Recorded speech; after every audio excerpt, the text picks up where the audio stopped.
Good evening, ladies and gentlemen. How are we all doing for this evening's race? We are back for round 2 at the Austrian Grand Prix here at the Red Bull Ring. Hope you all doing well tonight, and got all the 14 drivers then in the lobby, and we're coming out into the session then as we saw a fantastic race back out in Mexico where the victory was between TF and Rudy, and ended up being TF Leo who won the race last time out in Mexico, beating Rudy despite having a 3-second time penalty. But hopefully we can see some more of that action here today. But another track where it's quite easy to pick up penalties, as you all know, can be quite difficult as well to stay the track limits. Also a DRS trade as well, you'll see a lot of that around here tonight. But you can see a few people on the medium compound tyres then for the first part of the qualifying session. This track is 4.3 kilometers long and 2.6 miles long if you want it in those units. But yeah, one of the shortest tracks on the calendar, and you expect to see a 63-second time lap around here. You can do about 4 or 5 runs here at the Austrian track, being so short. But we're going on board with Legend then, as he's about to make his way around the final corner to start his first flying lap on those medium compound tyres. Then let's see how he tackles this short track as we come uphill then into turn number 1, breaking around the 100-metre board, bring it down to 4th gear, hit that corner. He mounted it a bit too much though. You want to cut the corner, but obviously you can see there he cut it a little bit too much, sadly for him. So we're going to go back on board with Lewis then as he makes his way to turn 1. A nice entry and exit there, got a good exit through turn 1, set himself up as we run up the hill then towards turn number 2. Not really classed as turn number 2 for the drivers here in F1, but MotoGP probably. Braking in the straight line, 100-metre board, down in 2nd gear, slight lock up on it. You can see the rear sliding just a bit there, and you can see the Ferrari, his teammate giving him a nice slipstream there. Jacob, who's on his out lap, as you can see there, pulls out the way at the very last minute, braking on the 100-metre board then, down into 3rd gear we go, hit the inside curve, mounted as much as you can, don't run out on the outside curve there. That's Valtteri Bottas back in 2020 now here, keep the minimum speed up, dabbing on the brakes here, into 5th gear we go, keeping the speed up, ride the curve through here. You want to avoid this inside curve, it can throw your car off the racetrack, and using a lot of curve on the exit of here without invalidating it. A lot of people do get caught out without invalidation, but running a bit too wide. Through here, put us record 7th gear as we come into the final corner, 5th gear now, hitting that inside curve, running out wide on the exit, and let's see our first lap time then. It's going to be a 3.7, not a bad lap time on the medium compound tyres, but it's going to get quicker and quicker throughout the session once the track evolution starts to kick in. And the quickest time goes towards North with a 3.5 on the soft compound tyres. Only 2/10 away, it's fruitful. Goes into P2 with a 3.5 there, only a few hundreds away from North in P1 there. We can see more lap times they're coming in as we've got a few more drivers. They're crossing the line. We've got Alex out there. That's his teammate Axelino then as he makes his way towards the line. What's this lap time going to be? A 3.5 then, only a few hundreds away. So Lewis's lap time is quite decent on the medium compound tyres. In 4th place there, so not too far away from the soft runners, but of course you don't know the true pace of these guys. You could be going for not an outright pace, true potential of their pace on their runs. But Rudy's coming towards the first corner. His teammate invalidated on the last lap, but he's in the pit lane on this lap, going towards the soft compound tyres, and so using that one set of mediums, then the rest of the runs for him will be on the soft compound tyres. We go on board with the Alfa Romeo driver OP Raki as we come down towards turn number 5 now, slightly missing that inside curve there, but nonetheless gets a decent exit, gets a good run up here as we'll make our way into turn number 6. So let's see how he approaches this 5th gear. Not really attacking it is OP Raki, but it's very early in the qualifying session, so just taking it nice and easy, just exploring the lap time as Louis then goes quickest with a 3.4. and is a few hundreds quicker than his Aston Martin teammate in P2 then. So Aston Martin 1-2 so far, as we're about to see the Alpha man cross the line very shortly as he makes his way towards the line. Now what's this lap time going to be? A 3.4.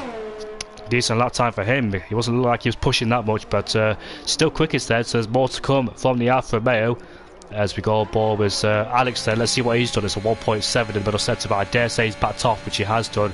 He's making his way to the pit lane now, but Rudy goes quickest. He set a 3.3 then at the top of the timing sheets.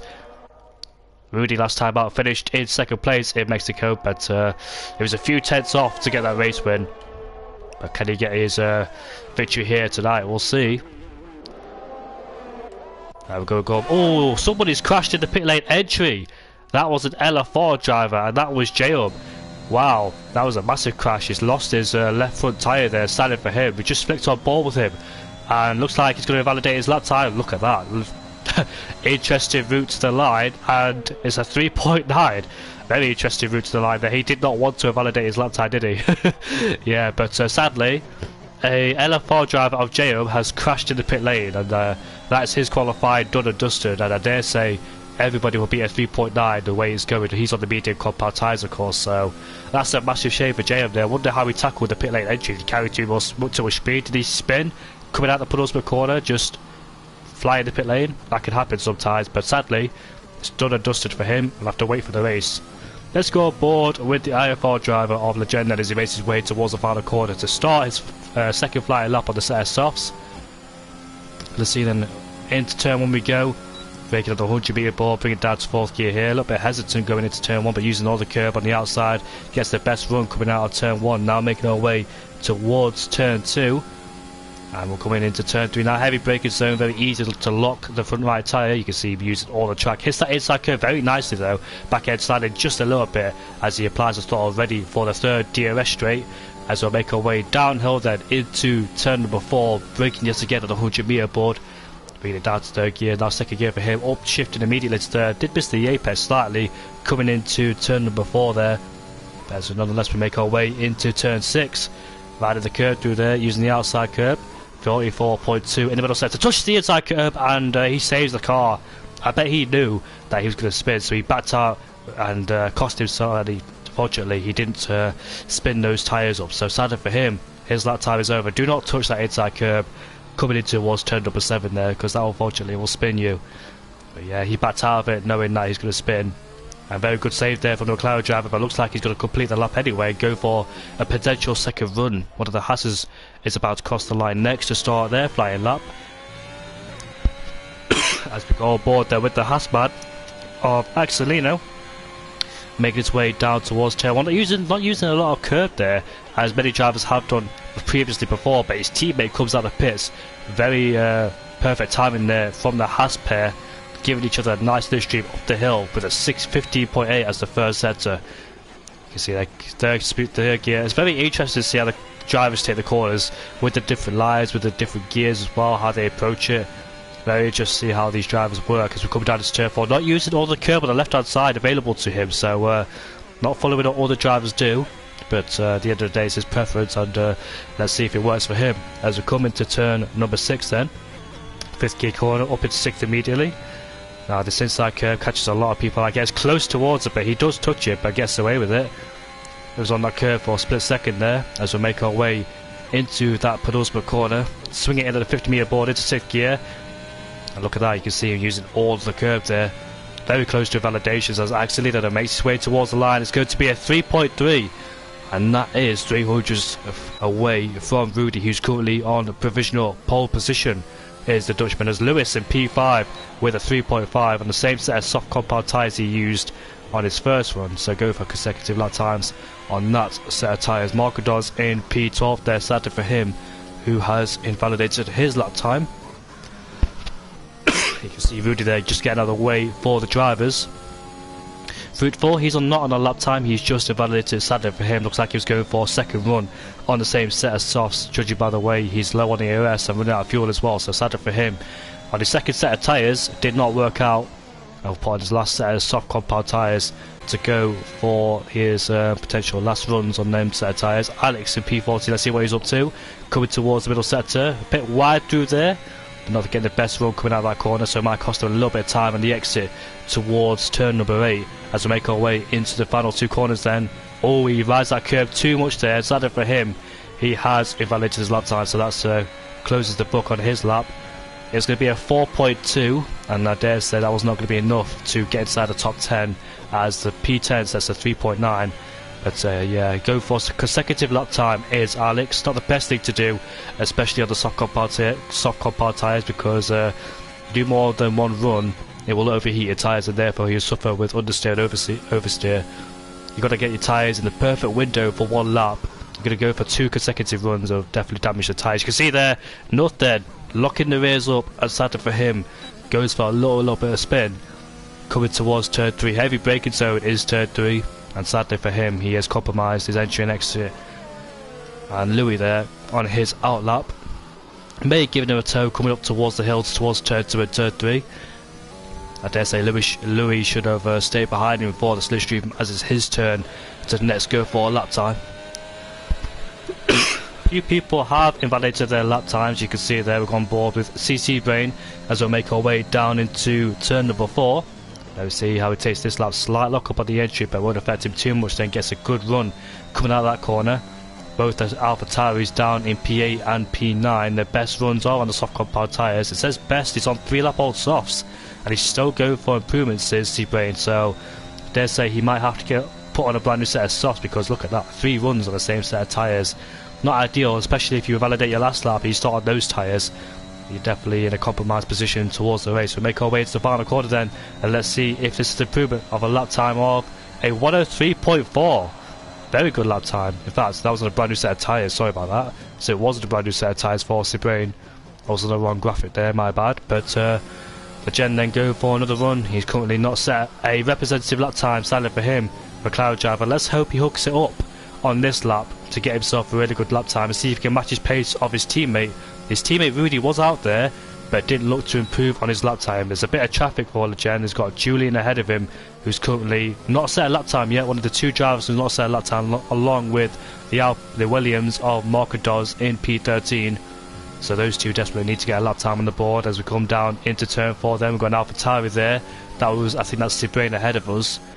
Yeah, it is us ahead of us, so hopefully he gets out of the way, which he does do.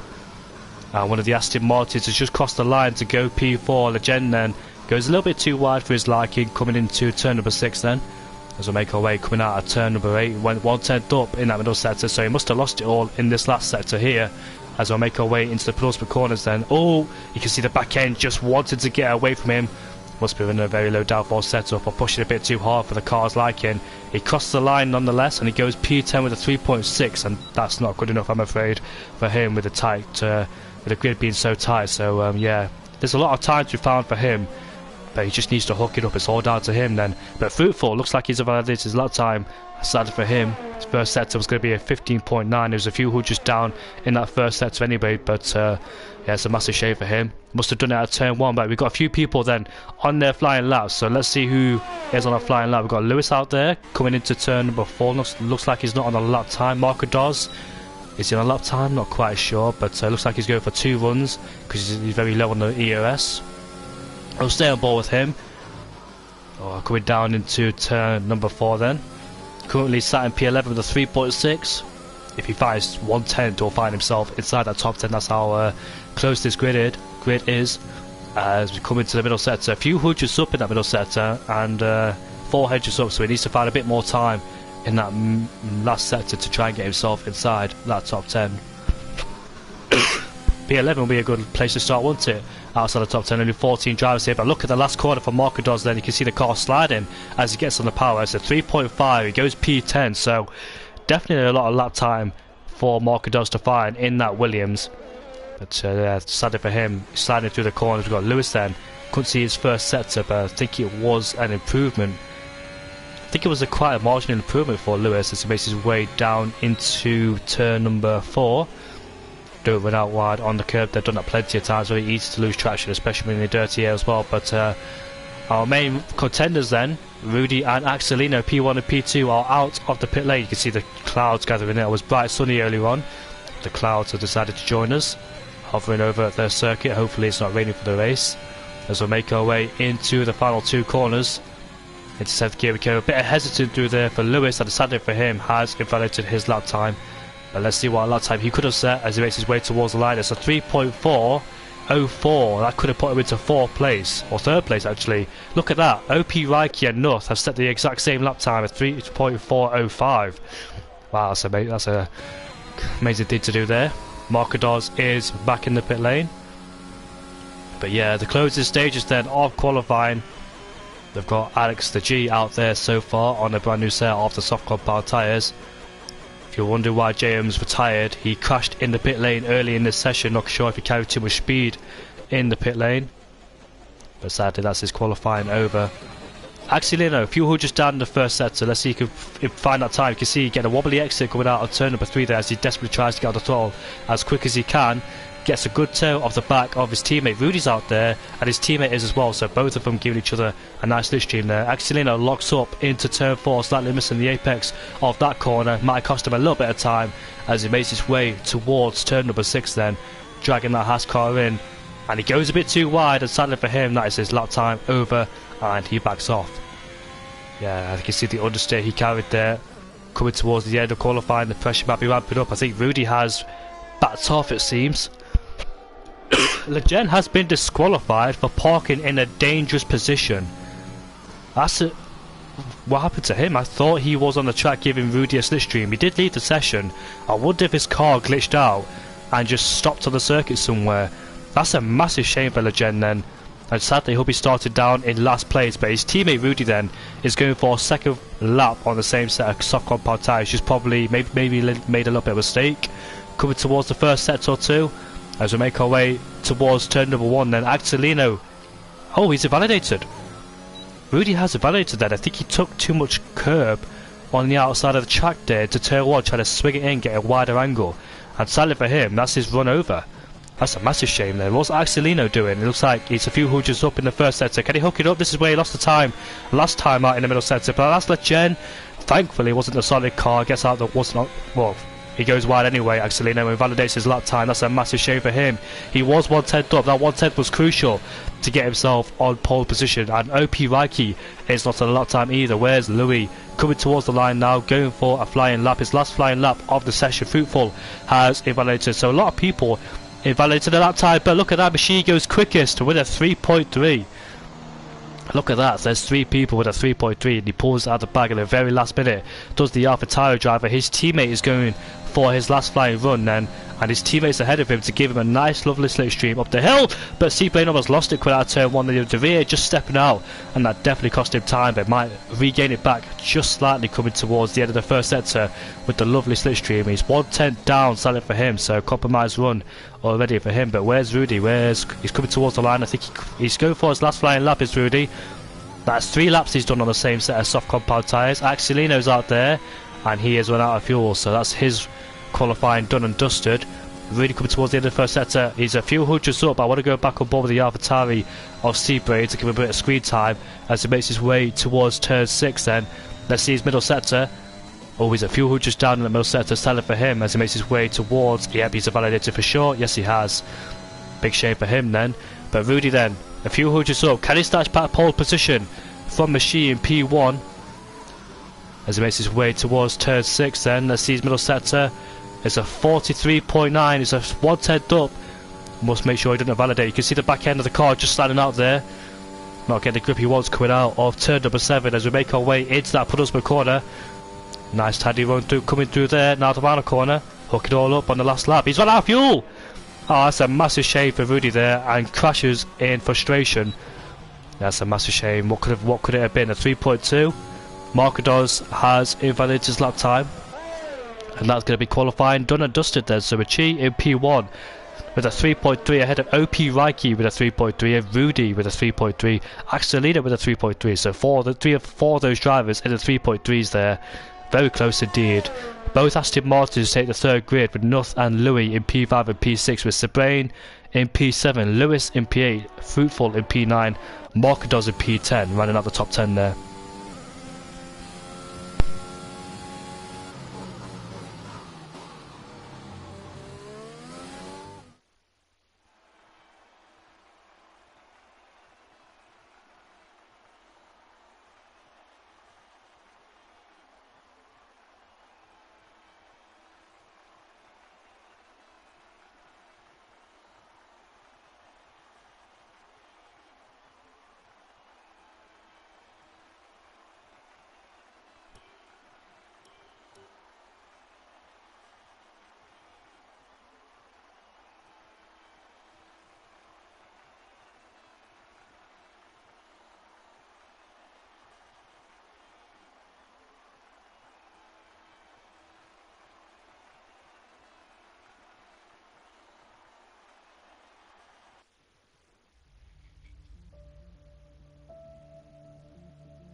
Hello Shazoo Tom, hello Santieri, hello Franchi.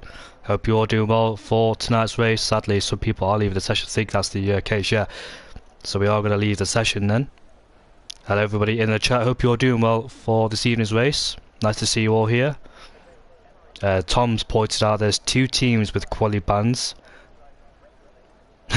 But I think all 12 drivers set a lap time. I think 2 different teams got disqualified. One of them was Legend, who got disqualified from the game's point of view.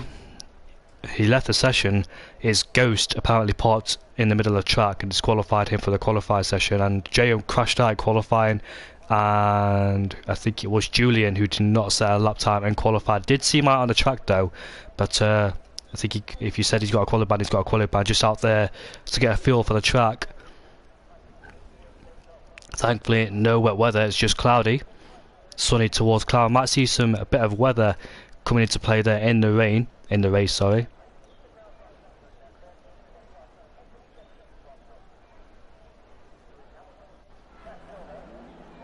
I'll leave the session now, and yep, we'll leave the session now, and we'll go on to the race very shortly.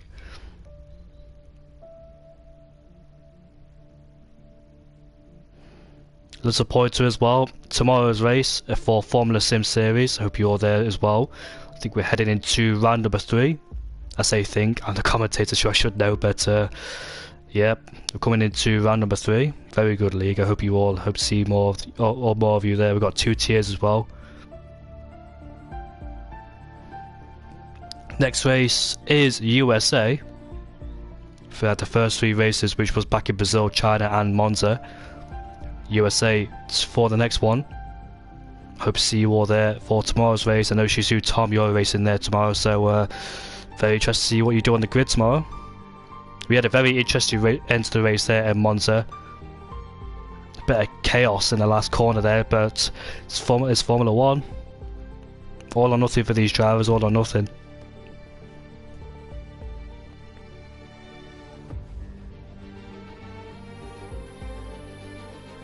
But make sure to tune in. It will start at 7 PM UK time, and it's on every Thursdays as well. No assists, tier 1.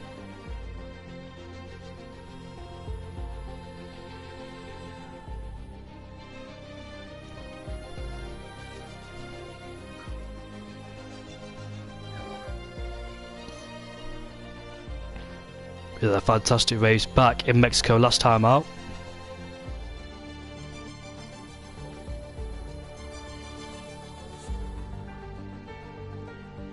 Hopefully I'll get an invite to the session very shortly and we can go racing at Austria. 10 turns, but it can be very tricky sometimes. A massive DRS trail as well. If you find yourself out the 1 second range of DRS, it'll be very difficult to close in. Austrian Grand Prix is a decent race. I'm very enjoyed watching the track. We've had our last one back in 2021. 2 races occasionally where Max Verstappen dominated, but what's the best Austrian race we've had? 2016, Lewis Hamilton and Nico Rosberg coming together. 2019 as well, when we saw Verstappen and Leclerc fight out for P1. Verstappen stalled on the grid, went down to P9, and somehow managed to get his way back up and fight Leclerc in the last few laps. I remember watching that live, and I was at my nan's house watching it.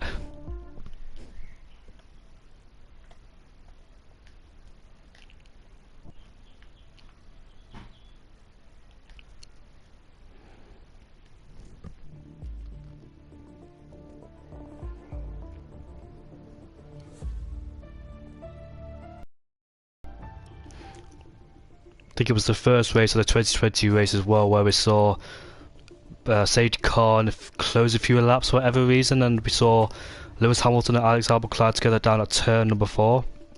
Albon could have won the first race of the season. Imagine the confidence he would have got.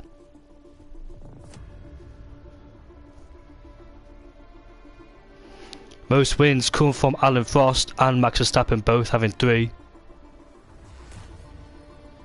Most wins here is McLaren and Ferrari with 6 apiece.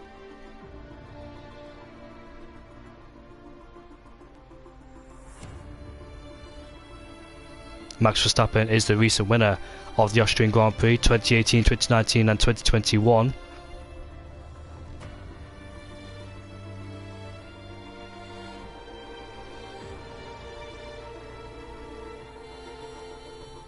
Valtteri Bottas, I think, won his second race of the season there. And we all know what happened in 2016 between Lewis and Nico when they came together at turn number 3. Pascal Wehrlein scored his first points of the season as well for Manor.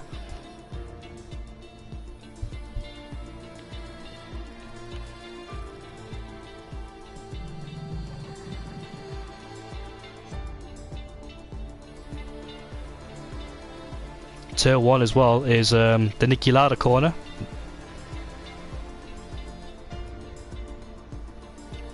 Great Niki Lauda, who passed away sadly in 2019.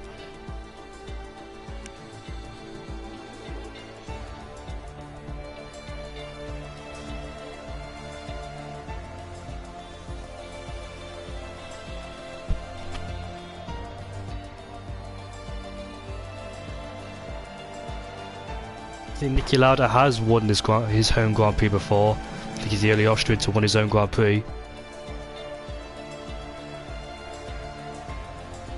Also a MotoGP track as well, another sports series that race around here. Saw a terrifying crash in MotoGP down at turn number 3.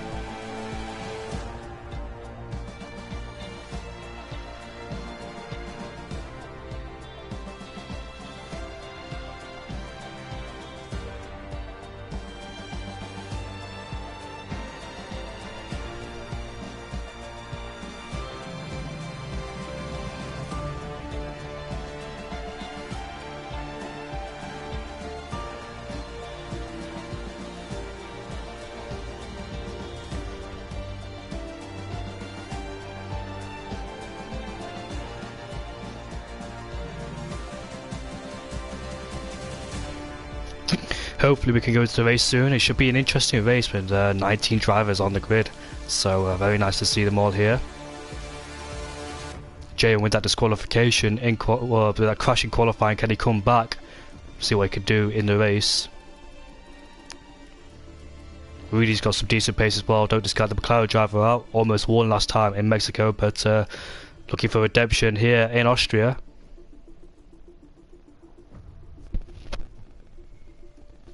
Who else on the grid can surprise as well with their race pace.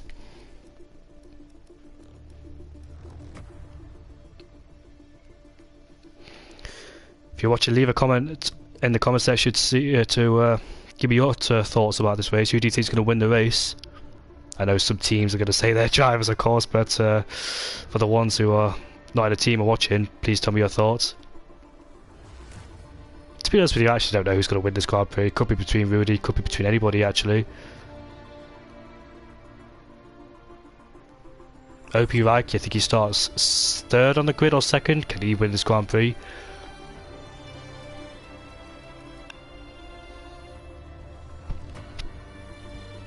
Just waiting for Rudy to pick his McLaren seat, and we can get going shortly.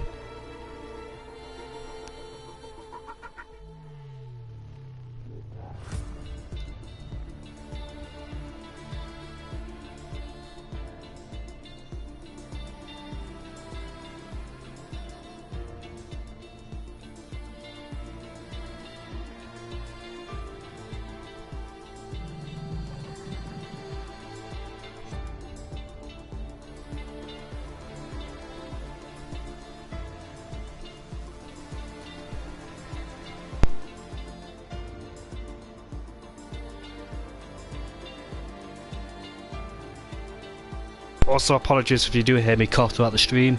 I try and reduce it as much as possible. I was hoping to get rid of it by the this week. I had it for 4 weeks straight, but hopefully I can get rid of it, not cough too much for you.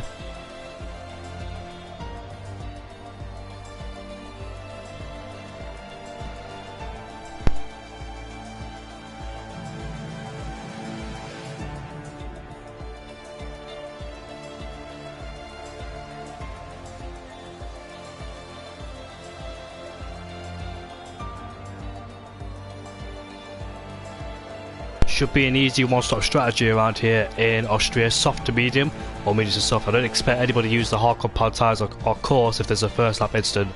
First lap incidents are very common around here. Ask Fernando Alonso when he was crashed into by Danny Kvyat, who essentially took out Max Verstappen in the process. I think both of them couldn't get going again. I think Danny Kvyat could, but I think Fernando Alonso was out of the spots, and so was MV.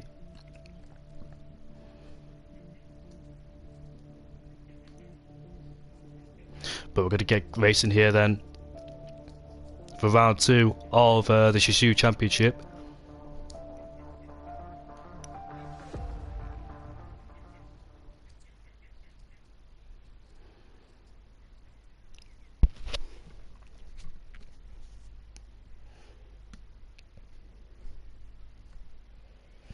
Nice and sunny for the drivers ahead of us then, so hopefully no weather will be interfering. Hopefully we can have a good race around here in Austria. Expect many DRS trains as well.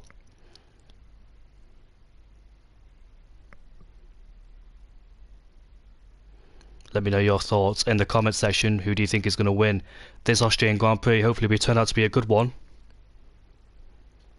Try and bring you the best action here.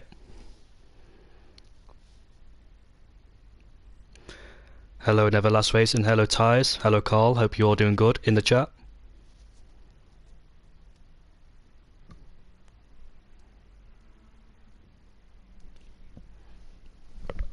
And hello, I think you got one of your drivers in the top 3, so hopefully your team does good here tonight. I think it's Axelino who's in the top 3 there, in the Haas team. Let's see what they could do here tonight.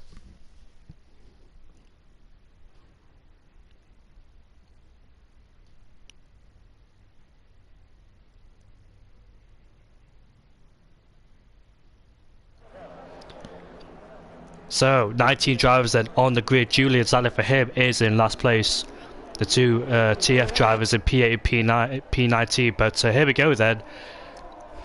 Of course, I probably forgot about the tyre rule here. It's a new lobby. You can start whatever tyres you want to. And interested in one of the drivers have got on the hard compound tyres down in P9.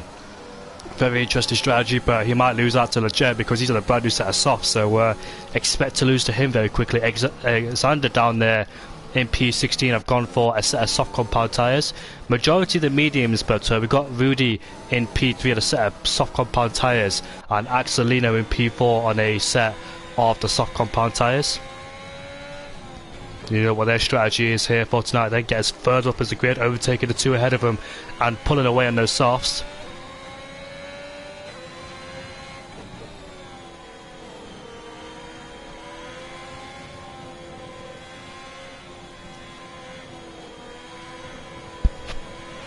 Jen down there in P10, so both the McLarens then gone for the same strategy down there in P10 and P3.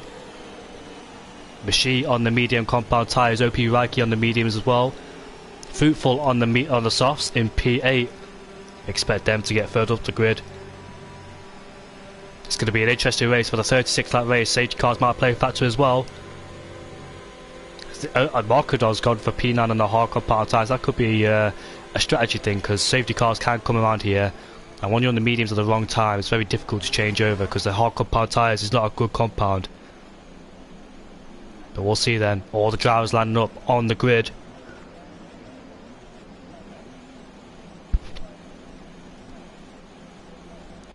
We'll get this round 2 very underway shortly. If Machi could stay in P1 with the soft runners right behind, and that is doing strategy favours here.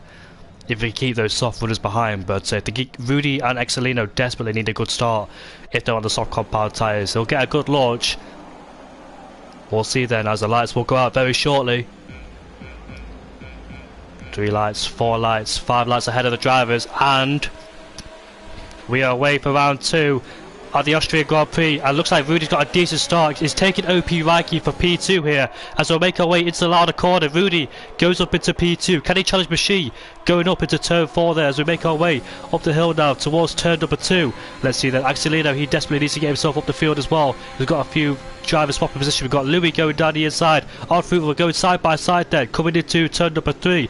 And looks like Fruitful's just got ahead and get a better traction on the outside line, especially with those soft compound tyres, burning the ERS to stay ahead, and he gets himself ahead of Louis into P6 we go.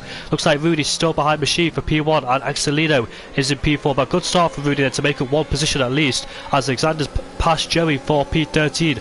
Also on the soft compound tyres, expect him to make some good ground as well. We've got J with P14 there, just looking to make a move, but can't quite do so as the door is firmly shut then. So lap 1 then, Machine leads Rudy ahead of OP Reiki in P3. Axelino is in P4 ahead of Nuth in P5. Fruitful in P6 with Louis in P7. So Fruitful in P6 there has made up 2 positions, I think, and it's up into P6. We're going on to lap 2 then, and let's see then if Rudy can close in and try and overtake him. Machine sets the fastest lap of the race. So we go ahead into turn 1, into Nicky Lauda corner we go. You can see him all over the back of him. He's a good exit, good run out here into turn 1 and try and slipstream him all the way to turn 2. You can see him burning the DRS. He's not going to wait for DRS because he has to get past him immediately and try and pull a gap. We go side by side then as we head our way into turn number 3, and Rudy takes the lead of the Grand Prix, makes the corner stick as well, and his teammates making good progress further down the field as he's moved himself up from P10 to P7, so making 3 positions up in the process, and Fruitful ahead his fellow soft runner in P6 then. So can Rudy pull a gap on these two and drop the medium runners? That's his job for today if he can do that. But Axelino in the worst position because he's stuck in P4, got 2 medium runners ahead of it, might be stuck in that DRS train, so he desperately needs to try and do something different here and hope that he don't get caught up in that DRS train, otherwise his strategy is ruined on those soft compound tyres down there in P4. Same with Fruitful in P6 and Legend in P7 then, but DRS will be enabled the next lap. And let's see that Joey has overtaken Mokados for P13 there. You can see he's struggling on the hard compound tyres as you would expect. He started in P9 and he's dropped himself into P14 there, so I'll come back to much later in the race when the hards get better and better as they start wearing down and essentially become the softer tyre.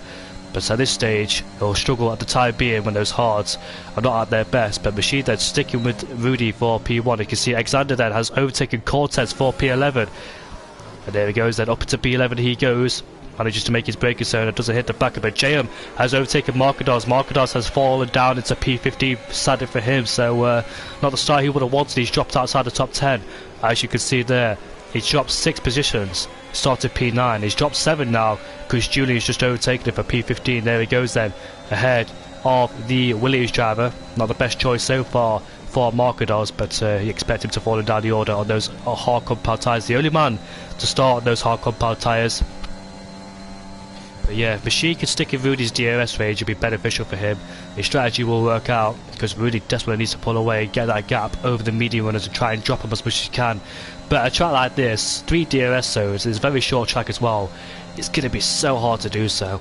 You need to put in those laps and try and get ahead and try and use a bit of battery as well to try and pull ahead, but it just looks like that's not happening so far, sadly for him.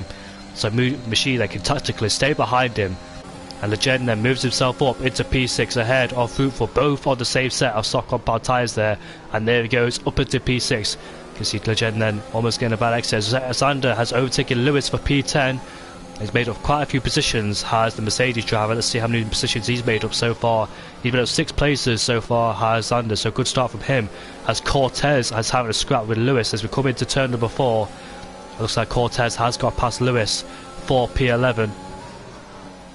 Interesting for him then, getting ahead of Lewis. He's dropped 2 positions, sadly for him then, so Legend then all over the back of North.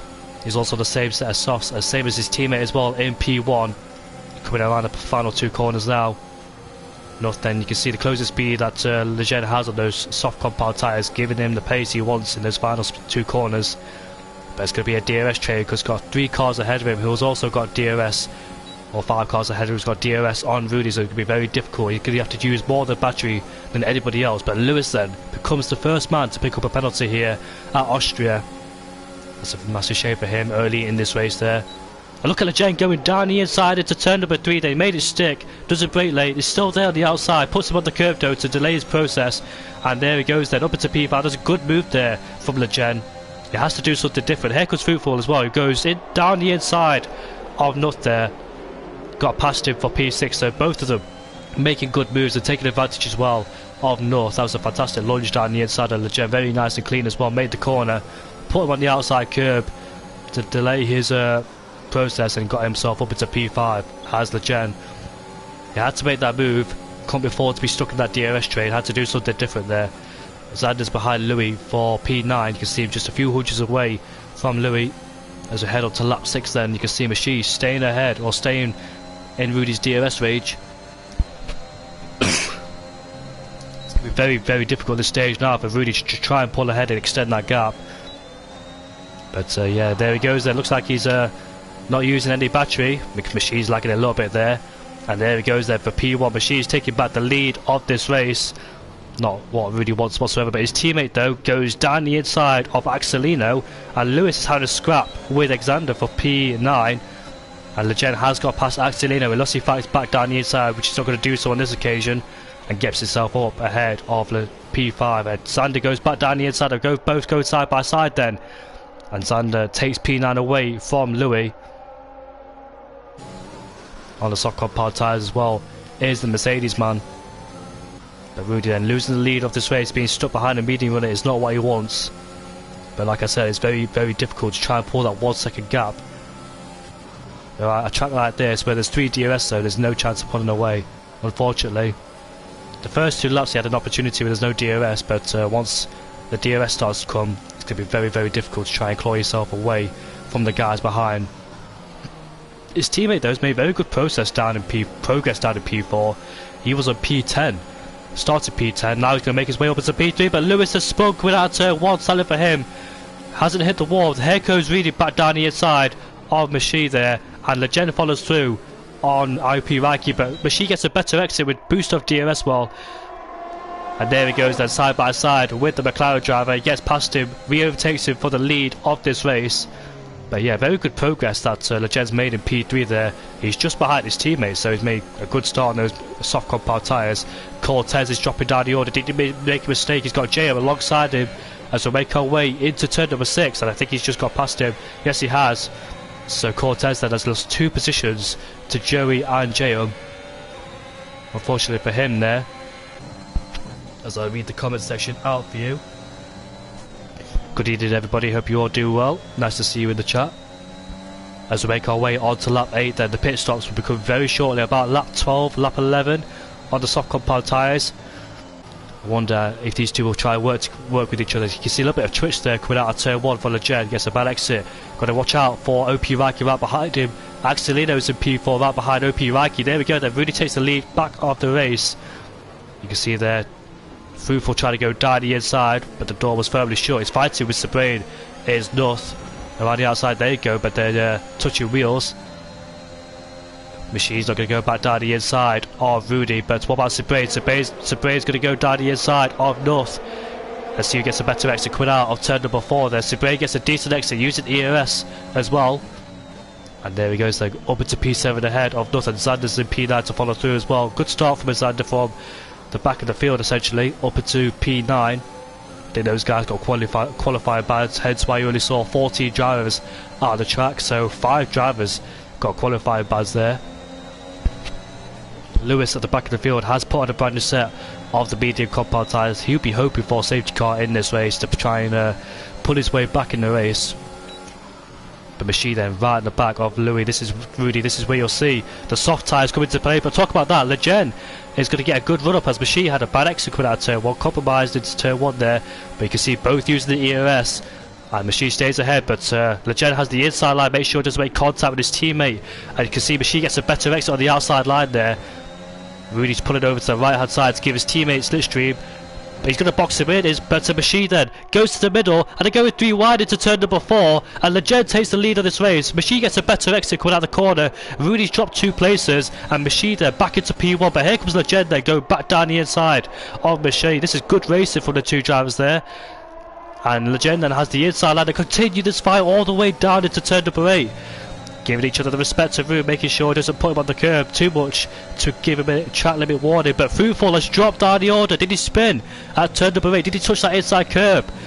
And that's a massive shame for him down in P17. He's going to drop all the way down, and I think he'll go take a pit stop to get off those soft compound tyres as well. But what a battle between Legend and Machi there. Giving each other good sportsmanship and good respect, it must be said. But tense tyres go down into turn 4 with those 3 wide, but really backed out of it because he had no DRS. But here comes back on Machi, but look at that. Oh, he gets on the grass there. Thankfully did not spin, but we're going 3 wide again down into turn number 3. Machi's having a hard time with the 2 McLarens, giving him a good challenge, but Machi gets a bad exit there, lost traction, and has to give up the position to OP Raiki. But Legend, did he give him enough room coming into turn number 3? And look at Xander again, going down the inside of Nuth. Joey goes down the inside of both of them, tries to. But Nuth then stays ahead of Joey. Joey gets ahead of Louis for P9. This is good racing, good entertainment for us guys who are watching. Got action going on throughout the whole field. But Legend, P10 to P2, what a start from the McLaren driver. Imagine if he did get disqualified. But can both McLarens work with each other now? It's lap 10 out of 36. We might see some pit stops happening soon.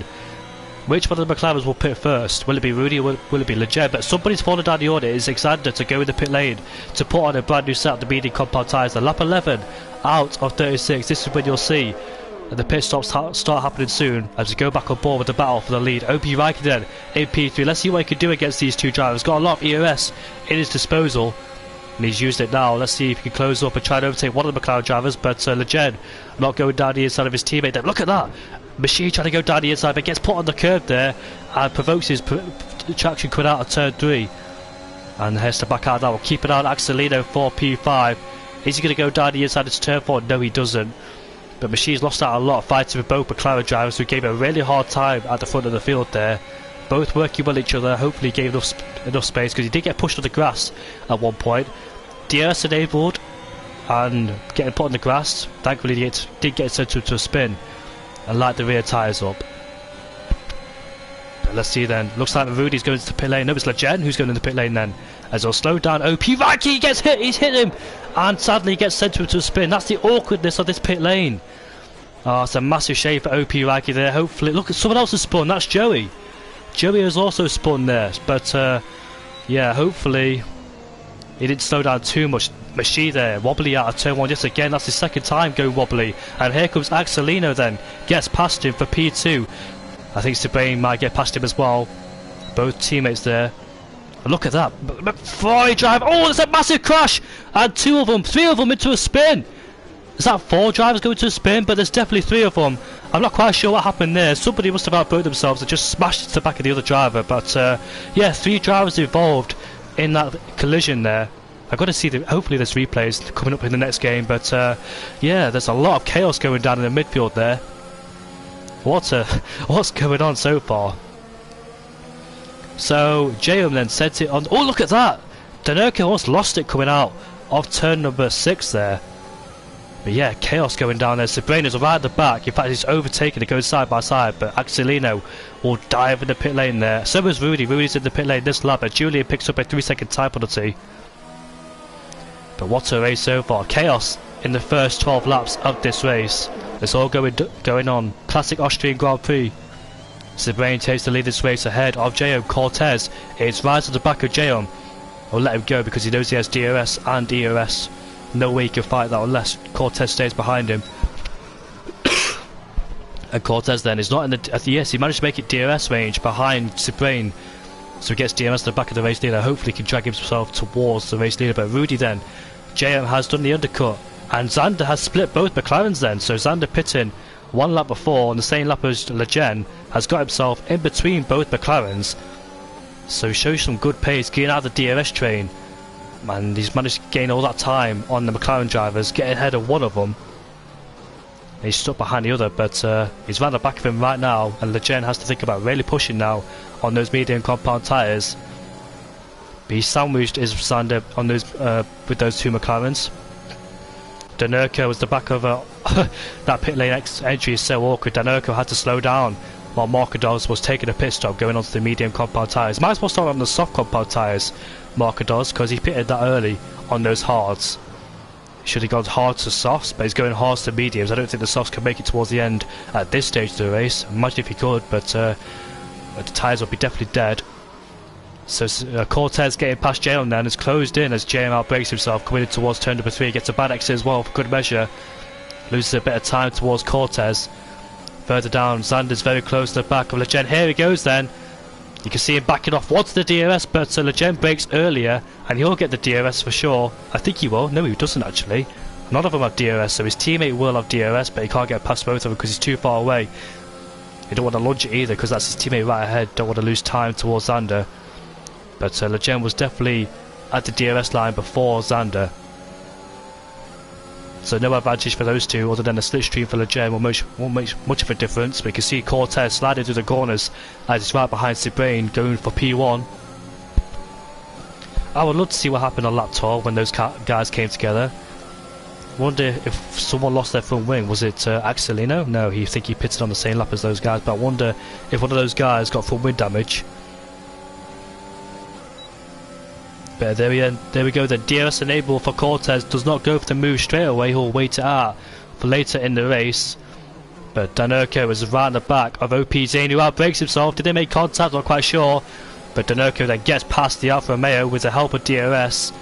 And OP Zane loses. But here comes Nutt there. Will he take on? Yes, he will take advantage, because you can see there the flashing light at the back of OP Zane's car derating on the straight. Nutt took advantage of that. And sadly for him, he lost 2 positions in the space of a few meters. And Zander has got past Machi as well for P12. And look at Lejeune go down the inside. This is for the net lead race here. The guys who pitted at the very start of the race.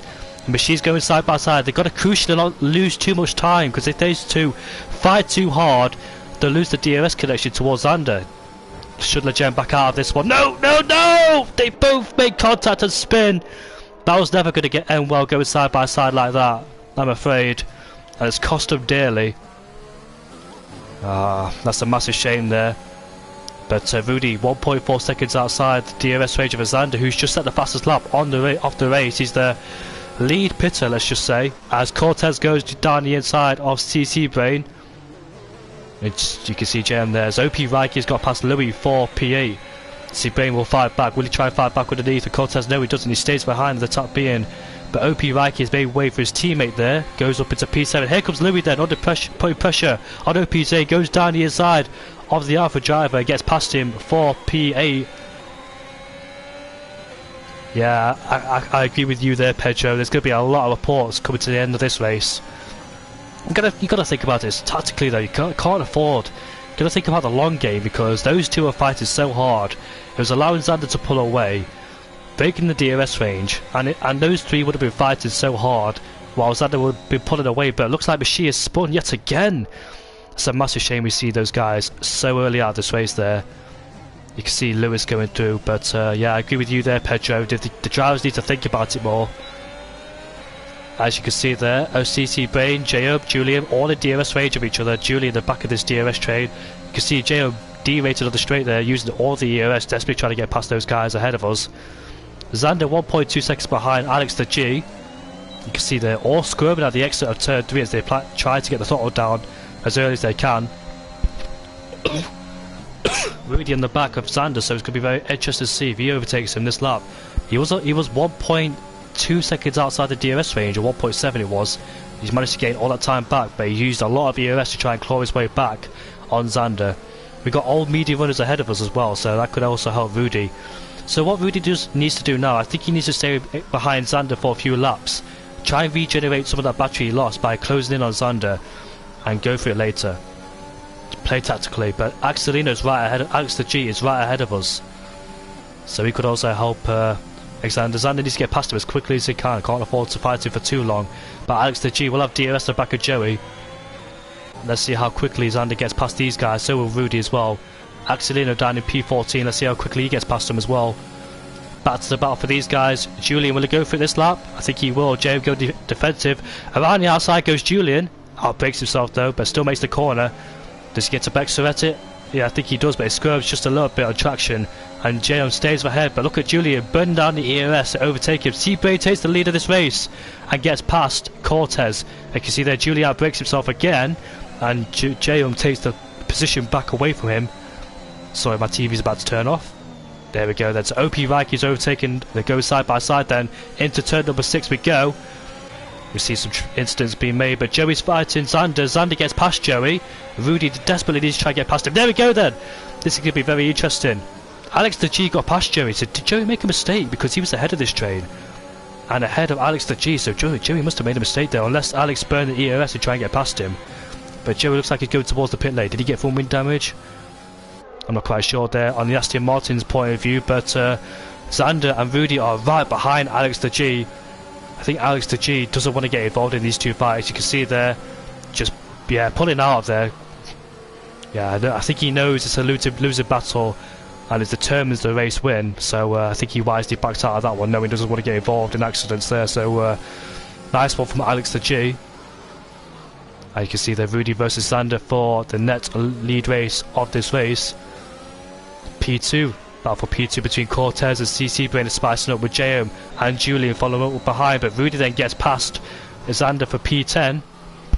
So when with these guys pit lap 22 to go on the soft compound tyres, somewhere around there. And let's see then how much time they'll make up on those soft compound tyres.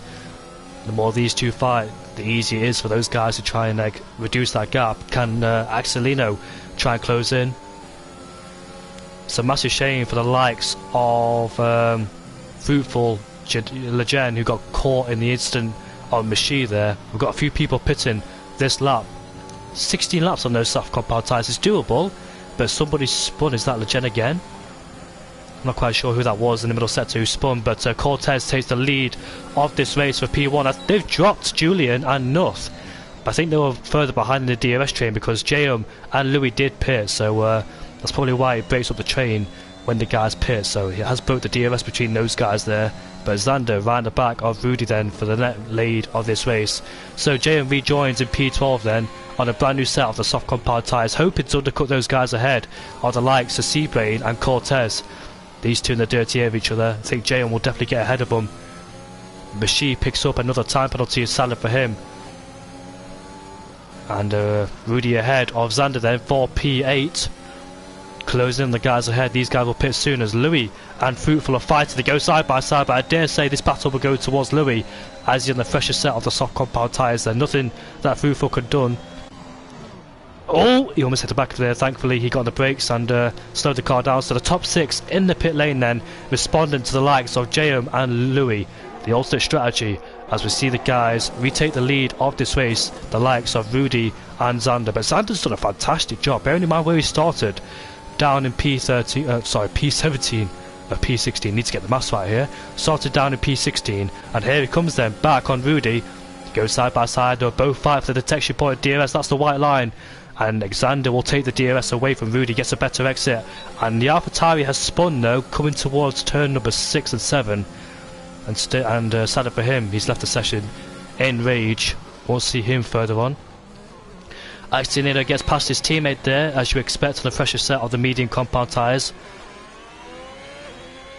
He's on the start of the softs, on the medium he goes there. But where's JM? If JM has rejoined in P7, the lead of the second pitters, let's just say. So JM is the leader of those cars ahead on the brand new set of the soft compound tyres on the alternate strategy. The undercut has worked for him, got himself ahead of Cortez, CC Brain, Julian and Louis. This is turning out to be a fantastic race so far. What's the gap between those guys? The gap is about 9 seconds between himself and Zane, as Alex the G then pits to go on the soft compound tyres. Yeah, but OP Zane has been overtaken. Rudy has to follow through very quickly, and he does so, responds immediately. But OP Zane, would he come back? No, he wouldn't. I don't think he would be on those older compound tyres. That was pivotal for Rudy to follow through as quickly as he can, because you get stuck behind an older runner, you lose that gap between yourself and the guy you're fighting. That's what you fear. When you see guys ahead of you in older tyres, you have to get past them as quickly but as carefully as you possibly can, if that makes sense. As Denerco's got past Fruitful for P13. Fruitful pitted very early in this race on those medium compound tyres. Go to the end on those mediums, but OP Zane then, the only man that hasn't pitted. I think he's going for a pit stop this lap. James caught the back of Marcados, who started on the hard compound tyres. The only man that started on the hard compound tyres, of course, in this race. As we make our way onto lap 26 then, James would desperately love to get past Marcados as quickly as he can. He's got Cortez on the rear of him. As you can see, the battle for P1 intensifies between those two, but Marcados then under massive pressure from Jail behind. And there we go then, Jail is on the back there, but Rudy's closing in of Xander. Might wait for the third DRS straight, and there goes Jail, and there goes Cortez. Cortez going down the inside, no he does not. But crucially for him, he gets past Marcados. I think Rudy's about to make a move for P1, yes he is. Then they go side by side, and Rudy eventually takes the position away. But Jail's not too far behind the runners. of P1 and P2. This could be very interesting when the soft tyres does close up. The worst case scenario for those guys is the safety car, the likes of Zander and Rudy. Yeah, Marcador's got the wrong strategy. He tried something different to the other drivers, but sadly it didn't work out for him. The hard compound tyre is just not a good tyre. I think most circuits, the strategy is soft medium or mediums to softs. The only time you'll see people being on the hard compound tyres is when they make an early mistake or lose the full win on the first lap and hoping for a safety car later in this race, or of the race. DRS train then, battle for P8 between Julian, Louis and North. Julian sandwiched between the two Alpines there. You can see Zander right at the back of Rudy. He'll back away to get DRS on the third straight. Going to be a dig-dog battle between these two, but further behind is the soft runners, and as you can see there, North and Julian got past Louis there. They're vulnerable on the straight, but JM is right at the back of Axelino. Gets the move done, up into P3. What's the gap between? Is 4.7. Can he make up that time? Will we see a battle between him and the two ahead? Oh, JM gonna be careful there. I think he got caught out with the machine just being ahead of him. Cortez then has to get past Axelino as quickly as he can then, to make sure JM doesn't get away. JM then needs to use this opportunity to get that 1 second gap over Cortez and pull away out this train. But Cortez's job is to try and get past Axelino as quickly as he can. And that's not a good sight, is it, when the ghosted cars are ahead of you there? It affects your eye line. Even if the car's ghosted, it still affects you, because you can easily cut a corner or go wide. But Axelino then will have DRS in the back of JM, but there'll be a losing fight between him and Cortez. Cortez goes through, and down the inside goes Zander on Rudy, and tactically pushes Rudy on the curb so he can get on the throttle early as he wants to, and tactically as well gets the DRS of the detection point. JM gets past Cortez. Cortez gets past Axelino for P4. Let's see then, can JM close that 4.6 second gap between himself and Rudy and Alexander? This could be a very interesting fight if he can do that. CC Brain has to get past Axelino now as quickly as he can. And Cortez then all over the back of JM. Looks like he's struggling at this point. His JM made a few mistakes on the course of this last lap. I'm engineering for him. The game has switched strategy for him when he pressed race. Oh yeah, I see. Yeah, it can do that sometimes. It can destroy a race when it does that. That's a massive shame. It's unfortunate that it does that. But here comes Cortez then. Will he overtake without his tail? No, he backs out of it, of course. You can see the flashing lights at the back of JM's car, but goes off the racing line, and there goes Rudy on Zander back again. These two exchanging positions, but the gap's reduced towards him and Cortez. And JM's then looks at Axelino's gone past JM on those medium compound tyres then, so not giving up is Axelino, gets past him. And look at that, you can see Cortez just stretching away. JM has to overtake him, but he's used a lot of ERS. Might be difficult. Will he go down the inside? No, he doesn't, stays behind. But can Cortez pull away from these two while Axelino is in P4 there out of the equation for the soft runners?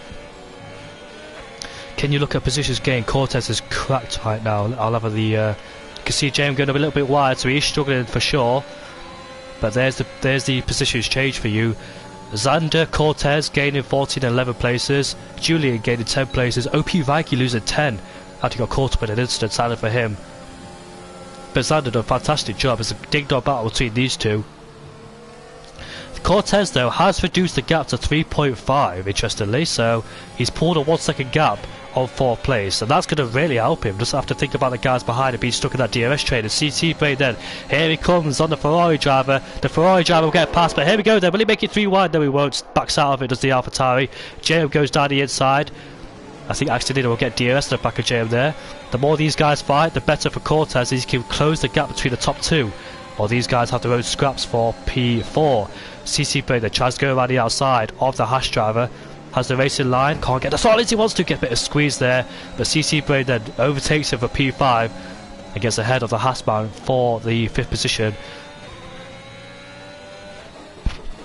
A massive shame for JM there. 1.7 seconds is the gap. He's lost the connection to himself and Cortez, not doing any favours whatsoever. JM will have to think about the DRS train behind him. And it's so hard. Look at that, James making mistakes there as he went wide to the exit of turn number 9. But Cortez then is 3 seconds behind Zander. The thing is though, Those two guys have got DRS on each other. It'd be harder for Cortez to pull in because there's 3 DRS zones around here. Any other tracks, I dare say he could have closed in. But this track is so hard to close in, especially with there's 3 DRS zones and those two have it. If those two really fight it out, going side by side in every corner, I dare say Cortez will get the back of him. But North right behind, Axelino's got past him now for P6. There's Danerko in the background, stuck in that DRS train, can't do anything about it. Seabrain then has more ERS than JM, and JM does not want this. He was looking to go further than backwards. Down the inside he goes on the AlphaTauri, on the Ferrari driver, but look at JM, can he get a better exit? No, he can't. And Danerko and Julian there fighting, but will he go down the inside? Yes, he will. On the Haas driver, gets past him for P8. You can see there that the Haas driver on the medium compound tyres getting surrounded by the soft runners. Cortez 2.6 seconds. Can he close in on the top 2? The penalty situation, if you want to look at that, I'll give it to you. So 5th and 7th have 3 seconds, 11th has 6 seconds, 19th and 18th has 6 seconds of penalty. There's your penalty situation. I'll leave that all for you. As talk about penalties, someone's just got one which is fruitful. That's a massive shame he got caught up in the accident there. But yeah, then can Cortez closing on the top 2 with a 2.7 second gap. Yeah, it's a massive shame for JM there. He was the leader of the soft runners when they came out the pit lane. OP Rikey's got past Axelino. And look at that, Louis there will get a better exit on those soft compound tyres. Gets a good launch coming out the corner. Axelino has nothing to respond with the tyres and the ERS. And he should become a dropping stone salad for him. Right, let's go back on. Let's go. Yeah, there we go. The tyre strategies then for you. Oh, I think there's contact there. You can see Marcador's making his way through on the Haas driver. There we go then. I think they made contact yet again, but hard but fair race, I must say. But we'll go back on board with the top 2. The gap is 1.9 now between himself and Rudy. Joey's picked up a 3-second time penalty. I believe that's his first penalty. Yeah, it is his first penalty, so that's Joey's first penalty. But Xander then on the back of Rudy. Cortez. Oh, Cortez has just picked up a penalty. That's his chances of winning the race gone, I must say. And you can see Rudy then backing out as he wants the DRS. They're both for the same ERS situation. Yeah, then we know what's coming in the last few laps. A good fight between those two. I can't wait to see who comes out on top. Rudy finished second in the first race. He's looking to get on he's taking that victory. Legend overtakes Joey for P14 there. Going to turn 5 now, coming into turn 6. We'll go back on board with the Aston Martin of Joey as he's overtaken the McLaren of Legend. If you're wondering why Legend's further down the field, because he made contact with Machine. They went side by side and they both spun. Salad for them. There's been a lot going on in this race. There was 3 drivers who spun coming into turn 3 as they made contact with each other. But yeah, it's been a good race so far. There's 5 laps left to go. And Cortez has really closed down the gap. You can see him there, has drained a lot of ERS. That explains why he's closed the gap, because the top 2 have been saving. They want to save until it comes to around lap 35 and lap 36 there. Exchanging positions left, right and centre every single lap. Danerko is Hamilton, he's stuck. Yeah, but Rudy then outbreaks himself. But Xander there, will he try to go back down the inside or will he wait for it? Danerko, his teammate down in P8, stuck behind Julian, Nuth, Jayum and Seabrain. Xander does not go for it, but go back on board with Danerko. There's a spicy battle going on the midfield there. You can see Nuth defending his position. OP Reiki, look at that. Marcadors is at the back of this DRS train, can't do anything about it whatsoever. It's a worst case scenario being stuck in the DRS train and knowing you can't do anything about it. You just pray that one driver ahead makes a mistake or is very low on the ERS. You're just stuck in one big DRS train there. OP Zane has got past Legend for P15 on the medium, on the soft compound tyres. Back in the battle for these guys then. Lap 32, 4 laps to go in this race. Seabrain has picked up a 3-second time penalty. Nuth, if he stays in P6, well, in this race, he might find himself on the podium because 3 drivers ahead of him have picked up. But look at Cortez then. He's right on the back of this train, but he has barely any ERS to his name. Yeah, it's very crucial for Rudy and Xander not to pick up a penalty because it could be a game changer in this race. But Cortez on those soft compound tyres is round the back as Julian and another exchanging positions. He's got past him, but back on board with Cortez, too far behind to make a move. Don't hit the back of him. You can see him pushed him through the corners then. And look at that, going side by side into turn number 4 with the Red Bull. And look at the Mercedes driver, Denurko, getting past Nutt there. Nutt got pushed onto the curb, and sadly couldn't get onto the top as quickly as he would have wanted, otherwise he would have lit the rears up and spun the car. And he ran the outside, going side by side as Denurko. Hopefully don't make contact. Oh, almost lost it there. And he saved the car, but here comes the Alfa Romeo.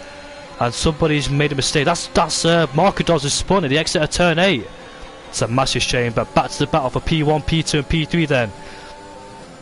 Marcadors then, 10-second tyre penalty, but 3 laps to go in this race. Cortez, he managed to pull the gap all the way from 3.5 down to a tenth. Barely separating these guys by 5 tenths. But the thing is though, the thing he's lacking is the EOS, and he's got more pens, but I had to brake later to avoid Alexander there. Alexander losing traction at the exit of turn 3, and has allowed Cortez to slip through. Not what he would have wanted whatsoever, but Alexander knows he's low on the EOS. As he tries to go back around the outside of Cortez. Cortez is in P2. Oh, look at that, you can see him squirming coming out of turn 4 there. Tyres must be coming to an end shortly. As Denurko on the right and the back, you can see him there trying to fight Louis for P9. They're stuck behind the Alpines, sadly for him. Spicy battle between the top 3 there. Cortez will not really care, because he will just go for it. He knows he's got a penalty, so he knows he's got nothing to lose, so might as well go for it in his situation then. Will Rudy play this tactically? Will he drop behind Cortez and stay in his DRS lane and try and protect himself from Zander? But into turn 1 we go then. Cortez had to back out there. No room, it's turn 1 for both of them to go through the Nicky Lauda corner. So as Zander knows, Cortez is already derating on the straight, so he can afford to use more EOS than Cortez. Would he go down the inside? No, he backs out of it. Oh, I think he might have touched Rudy there. Rudy goes off the track. And there he goes then, back on the track he goes. Louis and Denurko are fighting for P9, but more importantly the battle for P1. There goes Zander using the EOS. Will he take 2 of them in one corner? There he goes, they go side by side. Big contact, and no! He spun! Oh, that's a massive shame there. Rudy could have given him a bit more space. He was entitled for some room there, but yeah, that's a massive shame. Now Rudy, his job is not to pick up a penalty. There's going to be some controversy there, I'm afraid. Should Rudy give a bit more space? Zander was there. He tries to close the door on him, trying to put him in a cute angle and try and slow him down out the corner, but yeah. Cortez will not really care because he knows he's got a 3-second time penalty, but interestingly though, those guys behind have caught up massively. The gap was about 3 seconds and they're caught up. OP Raikki can potentially get P2. He can win this race if Rudy does not pick up a penalty. If Rudy picks up a penalty, but Cortez goes down the inside of Rudy, and here comes CC Brain, who's lagging all over the place. But yeah, can he get past Rudy for? Oh, what's happened there? Further down, they broke up a massive gap. Big gaps going on down there. Oh look, F3 wide. You can see OP Raikki picked up a penalty there, and look at that. He tried to go around the outside using all of the track, and OP Raikki could have got P2. But sadly, he picked up a 3-second time penalty. He'll afford that mistake. OP Raikki picking up penalties when he could have got an easy P2. Optimistic to go around the outside of both from there. But as long as Rudy does not pick up a penalty, Denurko could get a P2 because he hasn't got a 3-second time penalty, but he's under massive pressure from the guys behind. But Cortez, then I don't think he could. This is the last lap. I don't think he can extend that 3-second gap. The best he could do is P2. Let's have a look. Let's have a look, shall we? The gap from P1 to P. Somebody spun. That is Louis. It's a massive shame for Louis there, who was spun. So the gap between first and Denurko is up into P6. No, he's been overtaken by Jayum. Jayum takes back position away from Denurko. Denurko's 3.1 behind Cortez. Can Cortez take P2? But Rudy then does not overtake him for the lead of the race. He knows he's got a 3-second time penalty. Don't want to risk it all. But Jayum gets out of shape and Denurko gets past him. What's the gap? 2.9. Can he take away P2 from Cortez? I think he can, if he can find more pace in this middle sector. Denurko's under massive pressure. Cortez under pressure for Rudy there. But the gap is 2.8 now. Can Denurko snatch away second place away from Cortez? Cortez will get third place as he makes his way around the final corner then. Cortez will come across the line to win the Austrian Grand Prix. Rudy will take P1 to win, and Cortez will drop into P3 with Danerco finishing in P2. And what a race that was. A lot of chaos and a lot of controversy, I must say. And more qualifying bans coming our way as well. But what a phenomenal race that was at the Austrian Grand Prix there. Rudy finished second in Mexico. He's done one better here. But sadly down at turn 4 we didn't see a good battle between Zander and Rudy. I would have loved to see that. It was a massive shame for Zander there, making all that hard work. He gained a lot of positions off the line. But at least one of the Mercedes drivers made it through to P2, kept it nice and clean, picked up no penalties. Shout out to Rudy for not picking up any penalties as well. He didn't pick up any penalties in Mexico, and he hasn't done it here in Austria, so very consistent from Rudy there. He'll be happy with P1 and P2. Good result for R.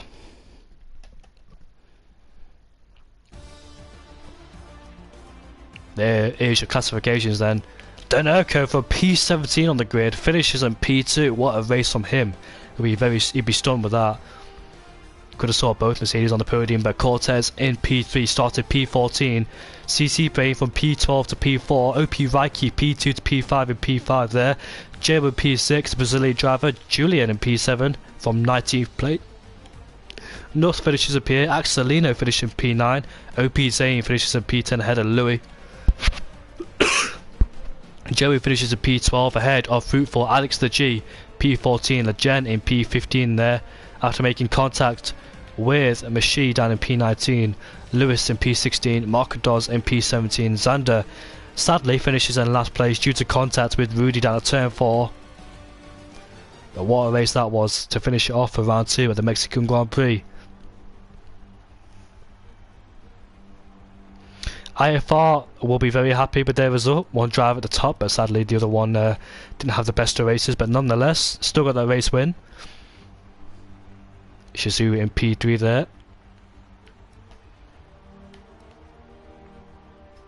Hope you all enjoyed that race. I know some of you were not going to be happy with it, but oh well, things happen.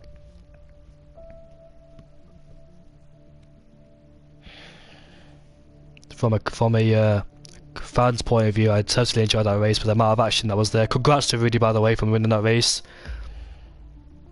Both McLarens were really well at the start of the race, and there was a good fight between Zander and Rudy. Then the soft runners caught up. Cortez won, but still managed to get P3 there. And OP Reiki picked up a penalty on the last lap. Could have got P2, but tried to go around the outside of 2 cars in turn 4 using all the track that he should have, and sadly picked up that last penalty, or that last warning to get a penalty. He'll be very frustrated with himself there, but that is it then for us. Make sure you tune in for tomorrow's race for Formula Sim Series for round 4. Oh, I already forgot what track it is. I think it's USA. I think it's definitely USA. I just looked at the calendar a few moments ago. I think it is USA, but if you're one of these drivers who are